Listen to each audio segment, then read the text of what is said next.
chose qui va surprendre beaucoup. Ben, alors, pour parler de la féodalité japonaise, il faut déjà expliquer dans quel contexte la féodalité dont je vais parler se situe. Donc à peu près à quelle période de temps. La période de temps, c'est de 1467 à 1615, donc durant la période du Sengoku Jidai. Alors le Sengoku Jidai, qu'est-ce que c'est? Eh bien c'est une époque d'instabilité profonde dans le Japon, car le shogun qui a pris le pouvoir en 1338 par la force, eh bien va commencer à décliner. Le pouvoir shogunal va commencer à décliner. Il va baisser, baisser, baisser. Et en fait, il faut savoir que le pouvoir shogunal avait sous sa tutelle des gouverneurs de province qui avaient pour but de gérer les provinces. C'était un peu, si on peut dire, l'administration du pouvoir shogunal. Et en fait, ces gouverneurs, ils administraient les provinces, donc ils géraient tout ce qu'il y avait à gérer dans ces provinces-là, puisque le shogun en personne ne peut pas tout faire lui-même. Donc, ces gouverneurs de province, quand ils vont constater que le pouvoir du shogun va baisser et que le shogun n'est plus en mesure de pouvoir assurer un certain contrôle sur ses vassaux, si on peut dire, sur ses gouverneurs, parce qu'on peut pas vraiment dire à ce moment-là que c'était censé être ses vassaux, mais plus sur ses gouverneurs, et bien ils vont en profiter pour user du pouvoir que leur confèrent les provinces pour prendre leur indépendance. Et donc ça va être ça la période du Sengoku Jidai, c'est le déclin du pouvoir du shogun et la montée en puissance des gouverneurs qui vont devenir les daimyo. Les daimyo étant des seigneurs et des samouraïs en même temps. J'avais déjà fait une courte vidéo sur les samouraïs, mais en réalité il faudra peut-être que j'en recommence une. Je suis pas entièrement satisfait, mais je recommencerai peut-être pour aller un peu plus dans les détails, mais voilà, je verrai plus tard. En tout cas, donc ça va former la caste des daimyo. Et ces daimyo, forcément, ils prennent leur indépendance et certains ont même la volonté de remplacer le shogun. On pense notamment à Oda Nobunaga, donc du clan Oda, qui depuis la province d'Owari va lancer une campagne d'unification du Japon. Alors on parlera de Oda Nobunaga plus en détail et de son histoire et de ses faits. Pour l'instant c'est pas trop le principe de la vidéo, mais c'est pour l'exemple. On a Takeda Shingen aussi et sa politique d'expansion quand il a succédé à son père depuis la province de Kai. Il va en fait s'emparer de territoires plus vers le nord de la province. Il va comme ça venir gratter des fiefs ça et là en les prenant à des clans plus mineurs pour les inféoder au clan Takeda, pour les forcer à rejoindre le clan Takeda. Et notamment Uesugi Kenshin, dont une vidéo ne tardera pas à sortir sur lui, pour parler un peu plus en détail de sa vie, même si on va quand même la survoler. Enfin, en réalité je me tâte, mais je verrai. En tout cas, il y a une vidéo qui sortira sur lui dans peu de temps, c'est certain. Mais Uesugi Kenshin et sa politique d'expansion aussi, parce que même si il n'a pas beaucoup bougé durant sa vie et qu'il est resté quand même beaucoup dans la province d'Echigo, eh bien, il a quand même, au cours de la fin de sa vie, de ces dernières années, lancé une politique d'expansion lorsque ses rivaux n'étaient plus en mesure de pouvoir le freiner, de pouvoir l'arrêter. Parce que justement, en parlant des rivaux qui ne pouvaient plus l'arrêter, il y avait quelque chose d'important à savoir, c'est que il y avait un certain équilibre malgré tout qui se formait en fait. Alors même si l'époque du Sengoku Jidai c'est une époque qui est assez chaotique, puisque de 1467 à 1615, eh bien ça veut dire que des gens naissaient et mouraient en n'ayant connu que la guerre évidemment, puisqu'elle a duré quasiment 150 ans, mais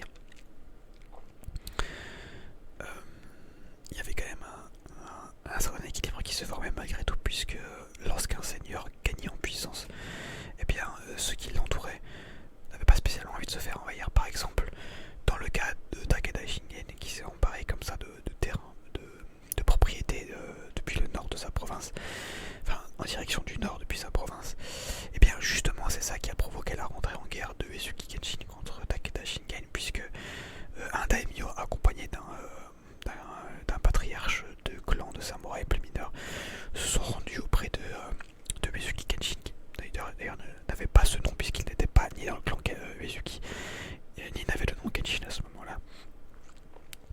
Enfin le prénom plutôt. Mais en tout cas, on va quand même appeler Uesugi Kenshin pour simplifier, parce que c'est quand même le nom pour lequel il est le plus connu.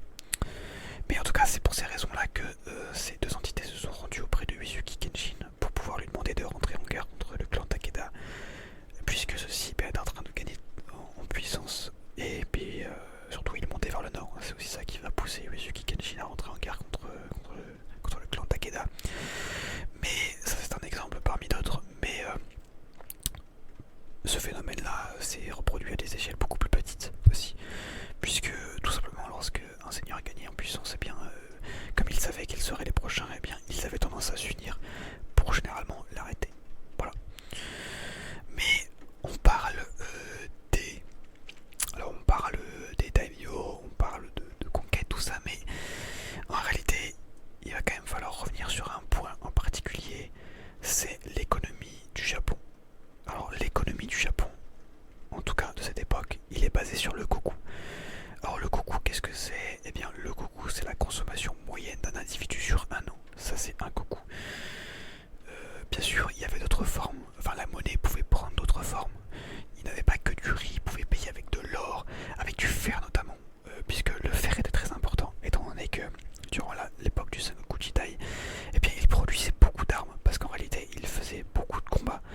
Alors il n'y avait pas que des batailles, que des grandes batailles. En réalité, il faut comprendre aussi que la guerre, c'est pas que des grandes batailles, c'est pas que des types qui se réunissent à 30 000 et qui s'affrontent à coups de 60 000 hommes sur une plaine ou dans une montagne et qui font s'entrechoquer des lances. Non, c'était plus une multitude de petits assauts en réalité, ce qu'on pourrait appeler en quelque sorte des escarmouches finalement. Donc c'était une multitude d'escarmouches, des dizaines, des centaines d'escarmouches, des petits combats qui se faisaient ça et là pour tester les défenses d'un camp comme de l'autre. Et pour trouver éventuellement une faille, réussir par le biais de petites escarmouches, de petits combats, à prendre un peu le dessus, ouvrir une brèche et s'emparer d'un fief.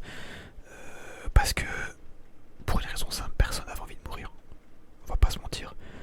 Même si les samouraïs pratiquaient le seppuku. Déjà, tous les samouraïs ne pratiquaient pas le seppuku. Il faut réaliser que tous les samouraïs n'avaient pas spécialement envie de s'éventrer de façon rituelle, peu importe la raison. D'ailleurs, ils avaient tendance à plus souvent devenir ronin que faire seppuku. Mais même s'ils pratiquaient le seppuku, et donc on peut imaginer que la mort n'était pas ce qui effrayait le plus les samouraïs, personne n'avait envie de mourir. Mourir inutilement ne servait à rien. Et c'était quand même plutôt rare qu'ils aient envie de mourir pour mourir, quoi. Donc ça, et puis aussi le fait que les batailles devenaient de plus en plus importantes, les armées devenaient de plus en plus importantes parce que les fiefs, les forteresses devenaient de plus en plus imposantes.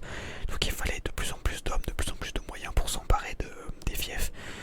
Et donc pour ça, il fallait de plus en plus d'hommes. Ce qui veut dire plus d'hommes, ça veut dire que si on veut résister à un assaut de quelqu'un qui a 10 000 hommes, il nous en faut au moins 10 000. Ou un nombre à peu près similaire, en tout cas 7 000, 6 000, 7 000, 8 000, mais il faut pas, avec 2 000 hommes, on résiste pas avec 2 000 hommes face à 10 000 hommes. Ou alors il faut vraiment bien préparer ses défenses. Mais sur une bataille rangée, c'est compliqué. L'encerclement va être assez rapide. Mais donc du coup, ça impliquait d'avoir des armées toujours de plus en plus imposantes. Donc, ça veut dire des grandes masses d'infanterie. Cette infanterie-là, elle a pas envie de mourir. Ils ont beau être 10 000, ils sont pas suicidaires, ils ont pas envie de mourir. Surtout que la base de l'infanterie, la colonne vertébrale des armées du Sengoku Jidai, ça va être le Ashigaru. Et le Ashigaru, c'est quoi? C'est une unité qui n'est pas noble, c'est une unité paysanne qui va être enrôlée, à qui on va offrir un entraînement militaire, et qui va devenir un soldat professionnel, et qui va faire la guerre pour le compte des seigneurs.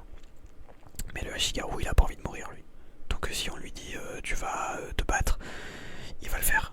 Mais si les morts commencent à pleuvoir, les Ashigaru ils vont plus y aller, ils vont se rebeller. Ils sont pas fous.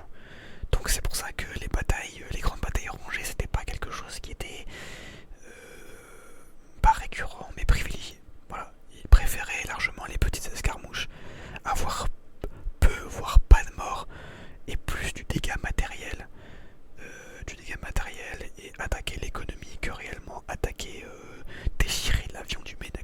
sabre ou à coups de canabo. Mais, cette petite parenthèse est en fait, toutes ces armées imposantes, eh bien il fallait justement de l'économie pour pouvoir les payer. D'ailleurs c'est vrai que ce parallèle c'était pour parler du fer, c'est pour dire que oui, toutes ces batailles ça demandait forcément des armes, et ces armes elles étaient faites avec du fer. Donc c'est pour ça que le fer avait beaucoup de valeur.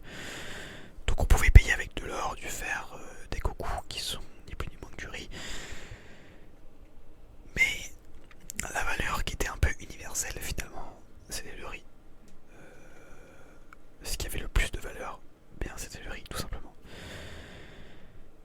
C'est pour ça que le koku a été la monnaie, si on peut dire, universelle du Japon de l'époque Sengoku. Alors, je vous pardonnez-moi une minute, je bois.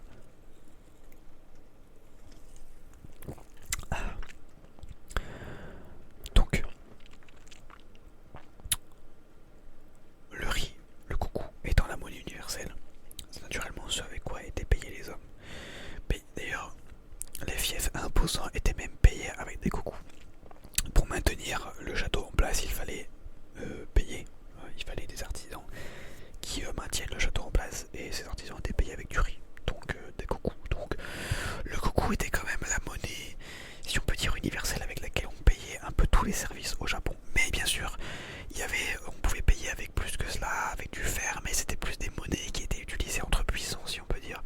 Par exemple, on payait pas un paysan avec de l'or. Le paysan il s'en fiche de l'or. Peut-être que ça brille, peut-être qu'il va trouver ça joli, mais dans le fond, le paysan il s'en fiche. Qu'est-ce qu'il va en faire de l'or? Il ne va rien en faire de l'or. Donc le paysan alors, je sais pas si on peut dire qu'il se moquait de l'or, mais en tout cas, il n'en avait aucune utilité particulière. Donc le paysan, bah, évidemment, si on le paye avec de l'or, oui, bah, il sera pas très content. Il préfère du riz, il préfère avoir de quoi nourrir sa famille, lui-même et sa famille, plutôt que d'avoir de l'or. L'or, il payera rien avec de l'or. À la limite, peut-être qu'il peut l'échanger à un marché, à la bourse de riz. Peut-être qu'il peut vendre son or contre du riz, mais ça demandait un effort. C'était quand même beaucoup plus simple de directement se prendre le riz. Surtout que si c'est pour au final l'échanger pour du riz, bah, ça n'a pas grand intérêt, quoi. Autant directement se faire payer en riz. Donc voilà, autant se faire payer directement en riz. Et donc, maintenant qu'on est sur le koku, eh bien, le koku, donc de quoi nourrir un individu sur un an, il fallait à peu près 10 000 koku pour être considéré comme un daimyo.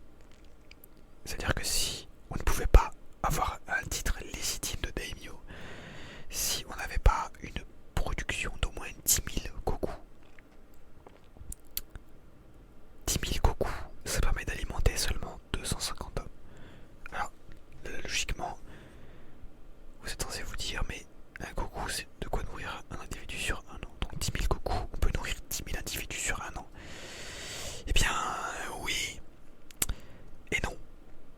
Parce que, oui, avec un koku, on va nourrir un individu sur un an. Mais il faut bien comprendre que ça marche dans le cas où on est seul.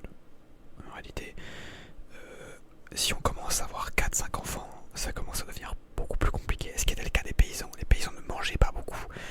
Et ils travaillaient beaucoup pour manger peu. Mais le paysan, il n'avait pas à se battre. Sa vie était très difficile, mais il était récompensé par le fait qu'il était d'une caste plus supérieure à celle des autres. La caste des paysans, inférieure aux samouraïs, mais supérieure au reste de la population quand même. Il était récompensé donc par une caste sociale supérieure et par le fait qu'il n'avait pas à se battre. Alors oui, paysan et qu'il pouvait se battre, d'accord, mais il était exempté de ses tâches, c'est ça que je veux dire. Si un paysan devenait un shigaru, il était exempté des tâches agraires, de la récolte, de la plantation. Donc, il n'avait pas à se battre, le paysan. Mais lorsqu'un individu allait se battre,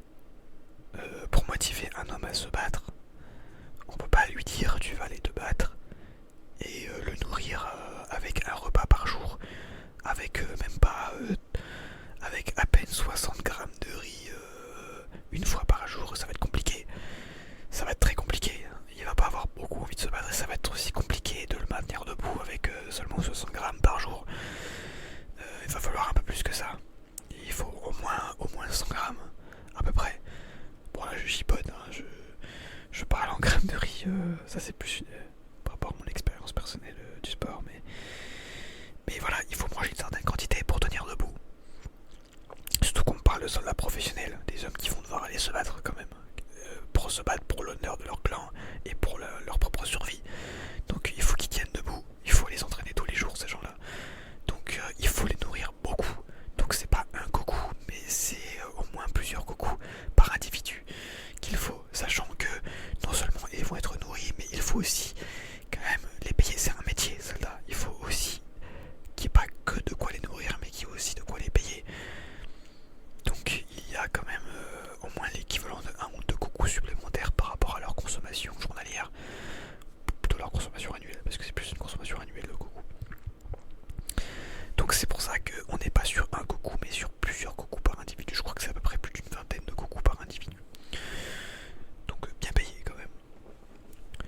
Mais en tout cas, c'était le minimum. Il fallait minimum 10 000 Goku pour pouvoir être considéré comme un daimyo. Ce qui permettait de pouvoir armer à peu près 250 hommes. Alors on peut monter peut-être plus 300, 350, peut-être moins 200, 150. Je pense que ça dépend vraiment des régions, ça dépend de la qualité du riz, ça dépend des... Oui, je pense que ça dépend de pas mal de facteurs. Mais en moyenne, c'était entre 250, 300, 350 hommes que l'on pouvait alimenter avec 10 000 Goku. Et c'était le minimum pour être considéré comme un daimyo. Eh bien, pour une bonne raison, c'est aussi parce qu'un daimyo fait respecter la loi sur ses terres. Et c'est pas avec 10 hommes qu'on va faire respecter la loi sur une province. Voire même qu'on peut se défendre aussi. Avec 250 hommes, c'est déjà compliqué de se défendre. Mais on a là une idée de l'économie et donc de ce qu'il fallait pour pouvoir maintenir des armées en place. Il fallait des Goku et il en fallait beaucoup. Mais ces Goku, comment on les obtenait? Eh bien, on les obtenait bien par la récolte du riz, tout simplement. C'était pas plus compliqué que ça. C'est des paysans qui vont récolter du riz, qui vont faire des sacs et qui vont payer un impôt à leur seigneur. Mais justement, en parlant de payer un impôt à son seigneur, il est temps d'arriver sur la féodalité. Parce que un paysan, c'est quoi? C'est finalement c'est le vassal d'un seigneur. Un village est vassal d'un seigneur, si l'on peut dire. Et justement, en parlant de vassaux, on va rentrer dans la féodalité. Alors la féodalité, pour ça on va parler de la pyramide de la féodalité. Et la pyramide de la féodalité, qu'est-ce que c'est? Eh bien, c'est l'ordre hiérarchique dans le Japon. Alors la pyramide de la féodalité, qu'est-ce qu'il y a? D'abord on a le shogun. Le shogun qui a pris le pouvoir en 1338, si vous vous souvenez bien. Il a pris le pouvoir par la force et donc il est au sommet, si l'on peut dire. Il y a l'empereur, mais l'empereur a déjà à ce moment-là un pouvoir qui est plus symbolique. Comme aujourd'hui vous me direz, mais c'est plus pour les mêmes raisons. Enfin, bon, c'est plus compliqué que ça, mais en tout cas, à ce moment-là, l'empereur a déjà un pouvoir symbolique. C'est le shogun qui commande. Donc il y a le shogun. En dessous du shogun, il y a les daimyo. Donc les daimyo qui sont des gouverneurs de province. Et en dessous des daimyo, il y a des clans de samouraïs riches et pauvres. Et parmi les clans de samouraïs riches, il y a à leur service d'autres clans de samouraïs plus pauvres. Donc voilà comment fonctionne à peu près la féodalité au Japon. Alors on va revenir plus en détail, mais parlons des obligations d'un vassal envers son seigneur. Un vassal a des obligations envers son seigneur. Le vassal, il est sous contrat auprès du seigneur. Il a prêté allégeance, donc il ne peut pas trahir son seigneur légitimement sans trahir son allégeance, son contrat si l'on peut dire. Et eh bien, il doit des choses à son seigneur, parce qu'il vit sur les terres de son seigneur. Il applique l'autorité de son seigneur. Il doit à son seigneur. Donc, par exemple, le daimyo, il va générer une quantité de riz, une quantité de nourriture. Il va payer un impôt au shogun. Le shogun, il récolte des Goku de l'entièreté du territoire du Japon.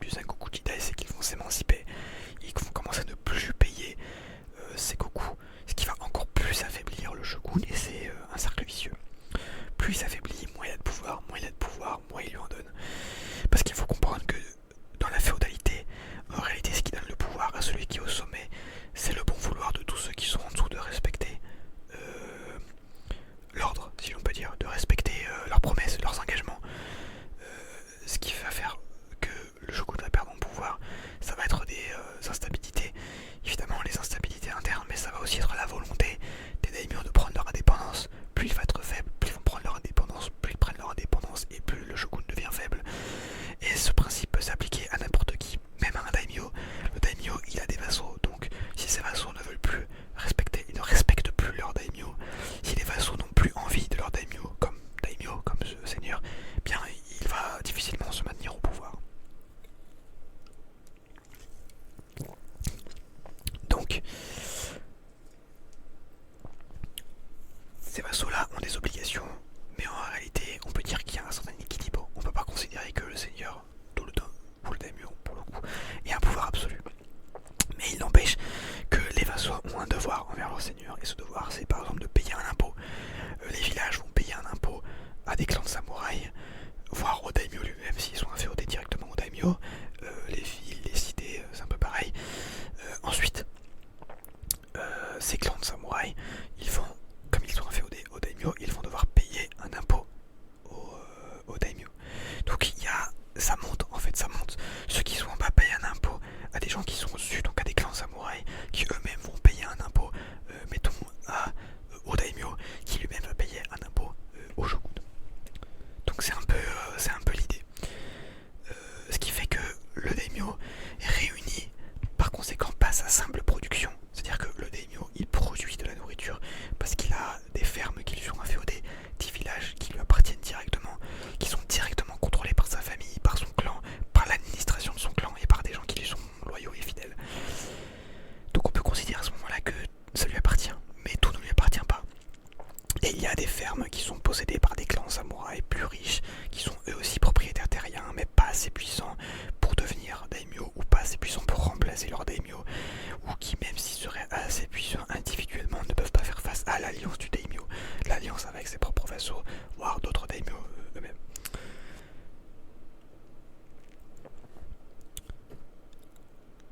Donc, on voit bien que c'est assez complexe. Et justement, pour parler de cette complexité, on a vu que il pouvait y avoir plusieurs catégories de samouraïs. J'ai parlé de samouraïs riches, de samouraïs pauvres, de daimyo, de shogun. En réalité, il faut comprendre, je vais revenir un peu vite fait sur les samouraïs, j'avais déjà fait une vidéo dessus, mais je vais quand même revenir dessus puisque c'est un peu le thème. Il faut comprendre qu'il y a les samouraïs, c'est en réalité, c'est une caste, c'est pas un métier, enfin, c'est pas vraiment un métier, c'est une caste. Il y a le métier de guerrier dans les samouraïs, mais on n'est pas tous guerriers si on est samouraï. Si on est fils de samouraï, on devient samouraï, mais on prendra pas forcément les armes, on ne deviendra pas forcément un guerrier. On peut très bien être un samouraï et un samouraï stratège. Donc, ou être un stratège guerrier, c'est pas impossible. Mais vous voyez ce que je veux dire. Voilà, l'un n'implique pas forcément l'autre. Mais en fait, pour être samouraï, il faut soit être adoubé, hein, si je devais utiliser un terme qui n'est pas du tout d'actualité, mais vu qu'on fait souvent le parallèle entre les samouraïs et les chevaliers, on peut faire un peu ce parallèle. Donc, on peut considérer que oui, un samouraï peut devenir samouraï en étant, en étant amené au titre de samouraï par son seigneur, mais en réalité, un samouraï devient tout samouraï par la naissance, c'est-à-dire qu'un fils de samouraï va devenir samouraï parce qu'il est fils de samouraï. Mais on voit bien que c'est plus un titre, plus que réellement un gage de noblesse ou de richesse. Ce qui veut dire qu'on peut très bien être samouraï et être pauvre, puisque si notre père était samouraï mais qu'il était pauvre, on deviendra samouraï, mais on sera pauvre. Donc voilà, samouraï pauvre ça existe, et justement les clans de samouraïs qui sont plus riches font appel à des samouraïs qui sont plus pauvres pour constituer des forces armées avec les Ashigaru. Même si les Ashigaru c'est quand même la colonne vertébrale des armées du Sengoku Jidai, mais les samouraïs plus pauvres, étant donné qu'ils n'avaient pas les moyens de se payer leur propre équipement parce que ça coûte cher, aussi bien un sabre qu'une armure, et bien c'était leur seigneur. Donc les clans à qui c'était inféodé, que ce soit le daimyo ou des clans de samouraïs plus mineurs mais quand même riches, qui leur payaient l'équipement et pour lesquels ils allaient se battre. Donc ils étaient sous la bannière de ce clan là, mais du coup quand même au service du daimyo, voire ils pouvaient carrément être au service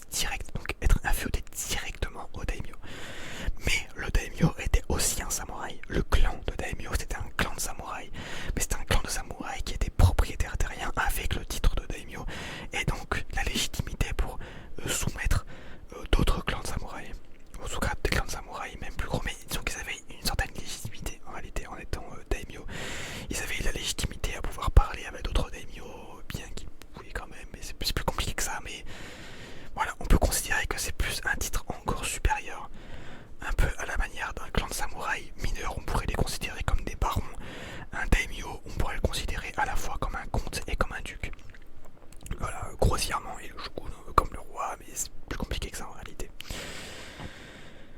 Donc on a vu du coup le principe de samouraï et donc le principe des vassaux.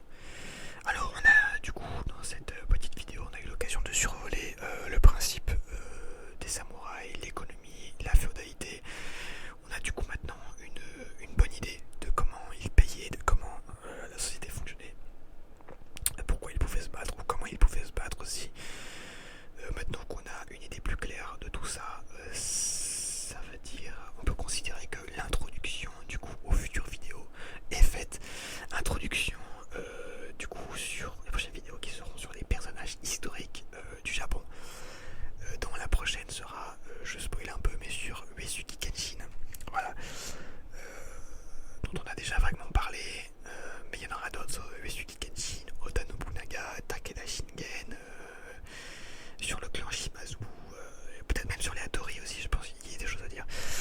Mais voilà, en tout cas, ça a été quand même un certain plaisir, même si c'est une vidéo un peu longue, mais ça aurait été un certain plaisir de parler de tout ça avec vous. J'espère que ça vous a détendu. Moi je suis pas vraiment relaxé, mais je suis quand même content. Et puis écoutez, on va terminer la vidéo sur une dernière petite gorgée. Ah, voilà. Alors j'espère que ça vous aura plu cette vidéo. Et puis voilà, je vous souhaite une bonne vie, une bonne relaxation, une bonne journée, une bonne nuit aussi peut-être. Et puis je vous dis bien à la prochaine pour une prochaine vidéo.